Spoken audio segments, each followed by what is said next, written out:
만약 멸종된 동물들이 다시 우리 곁으로 돌아온다면 세상은 어떤 모습일까요? 수십 년 전 자취를 감춘 타즈메니아 호랑이가 호주 숲을 다시 누비고 빙하기의 상징이었던 매머드가 시베리아 벌판을 거니는 상상. 한때 공상 과학소설의 영역으로만 여겨졌던 이 이야기가 이제는 현실의 문을 두드리고 있습니다. 오늘 우리는 인류가 멸종시킨 동물들을 되살리려는 멸종부활 기술의 놀라운 진보와 그 이면에 숨겨진 충격적인 윤리적 딜레마를 깊이 파헤쳐봅니다. 멸종부활은 단순히 시간을 되돌리는 마법이 아닙니다. 이것은 최첨단 생명 공학 기술의 집약체이죠. 과거에 살았던 동물의 유전 정보를 해독하고 생명의 청사진을 다시 그려내는 과정입니다. 그 첫 번째 단계는 바로 DNA 확보입니다. 과학자들은 시베리아의 영구동토층에 잠들어 있던 매머드 사체나 박물관에 보존된 박제 표본에서 DNA 조각들을 찾아냅니다. 마치 오래된 책에 찢어진 페이지들을 하나씩 모으는 것과 같죠. 이렇게 수집된 DNA 조각들은 퍼즐처럼 맞춰져 해당 동물의 전체 유전 정보, 즉 게놈 지도로 복원됩니다. 물론 수만 년의 세월 동안 손상된 부분이 많아 완벽하지는 않지만 기술의 발전으로 점점 더 완성도 높은 지도를 얻게 되었습니다. 과거에는 이 유전 정보를 핵이 제거된 난자에 이식해 대리모를 통해 복제 동물을 탄생시키는 방식을 생각했습니다.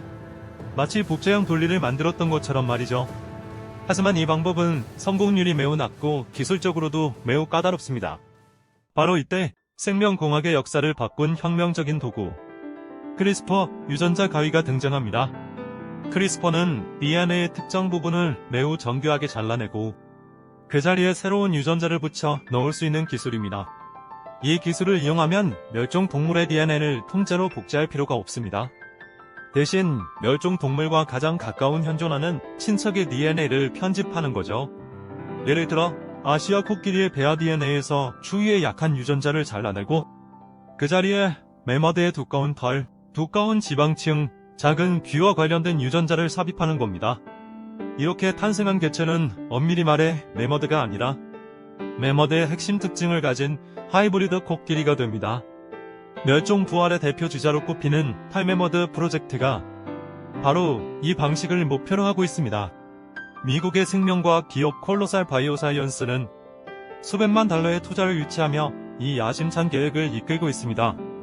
이들은 2028년까지 매머드의 특징을 가진 코끼리 배아를 만들고 궁극적으로는 시베리아 생태계에 이들을 풀어놓겠다는 목표를 밝혔습니다.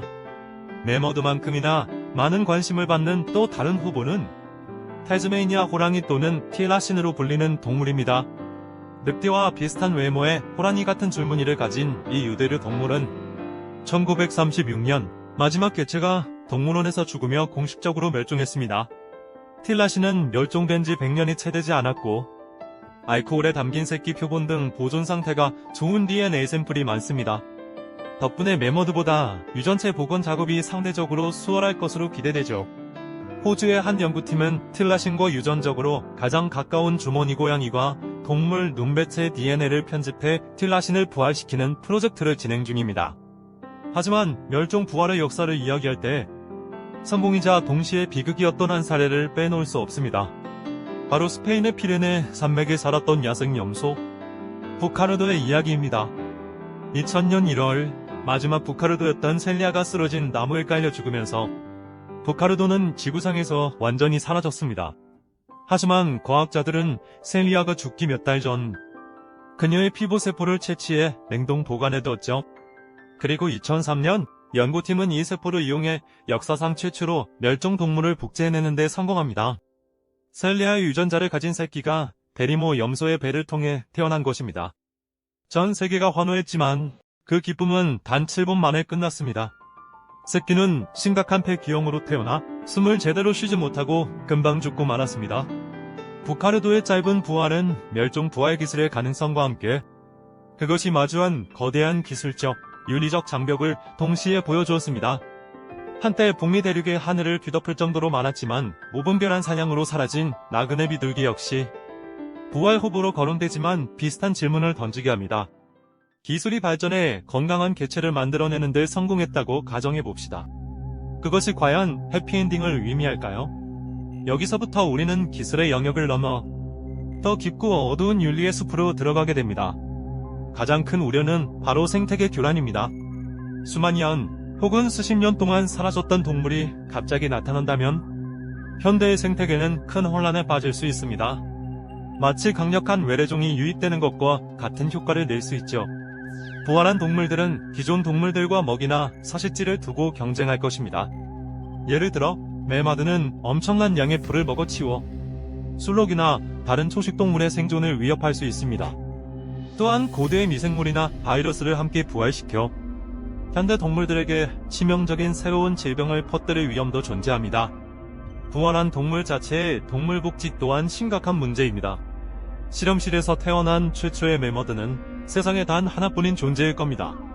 부모도 동족도 없이 어떻게 살아가는 법을 배울 수 있을까요? 메머드로서의 사회적 행동, 먹이 찾는 법, 무리 생활 등은 누가 가르쳐줄까요? 그리고 매우 현실적인 질문이 남습니다. 바로 비용 문제입니다. 멸종 동물 하나를 부활시키는 데는 수천억, 어쩌면 수조 원의 돈이 들 수 있습니다. 그런데 지금 이 순간에도 수많은 동물이 멸종 위기에 처해 있습니다. 우리는 왜 살아있는 동물을 구하는 대신 이미 사라진 동물을 되살리는데 이 막대한 자원을 쏟아야 할까요? 이런 비판은 우리가 과연 신의 영역을 침범하는 것은 아닌가라는 더 근본적이고 철학적인 질문으로 이어집니다. 자연 선택과 진화의 과정 속에서 사라진 생명을 인간이 인위적으로 되돌리는 것이 과연 옳은 일일까요? 이는 마치 판도라의 상자를 여는 것과 같을 수 있습니다. 한번 열면 되돌릴 수 없는 결과를 초래할지도 모릅니다. 물론 멸종 부활을 지지하는 측의 주장에도 설득력 있는 이유들이 있습니다. 어두운 측면만큼이나 밝은 가능성도 분명 존재하기 때문입니다. 가장 대표적인 것이 바로 생태계 복원에 대한 기대입니다. 메머드와 같은 거대 초식동물은 핵심종으로서 생태계 전체를 건강하게 유지하는 데 결정적인 역할을 했습니다. 메머드는 나무를 쓰러뜨려 초원을 유지하고 땅을 다져주며 배설물로 토양을 비옥하게 만들었습니다. 과학자들은 메머드가 부활하면 현재 시베리아의 어두운 타이거 숲이 과거의 광활한 메머드 스텝 초원으로 바뀔 수 있다고 주장합니다. 이 초원은 숲보다 더 많은 햇빛을 반사하고 겨울에는 눈을 다져 땅속 깊은 곳까지 냉기가 전달되게 합니다. 이는 영구 동토층이 녹는 것을 막아 그 안에 갇힌 막대한 양의 메탄가스가 방출되는 것을 늦춰 기후변화에 대응하는 데 도움을 줄 수 있다는 논리입니다. 또한 멸종 부활 프로젝트를 진행하는 과정에서 얻어지는 유전공학, 발생학, 생식 기술에 대한 지식과 기술은 그 자체로 엄청난 과학적 자산이 될 것입니다. 이 기술들은 멸종 위기종 보존이나 인간의 질병 치료 등 전혀 다른 분야에서 혁신적인 해결책을 제시할 수도 있습니다. 마지막으로 어떤 이들은 멸종 부활을 인류의 책임이자 속죄로 바라봅니다. 나그네 비둘기, 딜라신, 금바다오리 등 수많은 생명들이 인간의 탐욕과 무관심 때문에 지구에서 사라졌습니다. 우리가 초래한 비극을 우리의 기술로 되돌리려는 시도는 과거의 잘못을 바로잡고 지구의 다른 생명체들과 공존하려는 인류의 성숙한 의지를 보여주는 것이라고 그들은 말합니다. 멸종 부활 기술은 인류에게 과거를 되돌릴 수 있는 강력한 힘과 미래를 감당해야 하는 무거운 책임을 동시에 안겨주었습니다. 이는 단순한 과학 기술의 문제를 넘어 우리가 생명을 어떻게 대하고 자연 속에서 어떤 역할을 해야 하는지에 대한 깊은 성찰을 요구합니다. 우리는 과연 사라진 생명을 되살릴 권리가 있을까요? 그 질문에 그렇다고 답한다면 다음 질문들이 우리를 기다립니다. 어떤 생명을 어떤 기준으로 선택해야 할까요? 어떤 방식으로 어디까지 피해야 할까요? 그리고 가장 중요한 질문, 우리는 왜 그들을 되살려야만 할까요? 이 거대한 질문들에 대한 정답은 아직 없습니다. 하지만 분명한 것은 이 질문에 대한 답을 찾아가는 과정 자체가 과학 기술 시대를 살아가는 우리 인류가 계속해서 마주하고 고민하고 함께 길을 찾아나가야 할 영원한 숙제라는 사실입니다.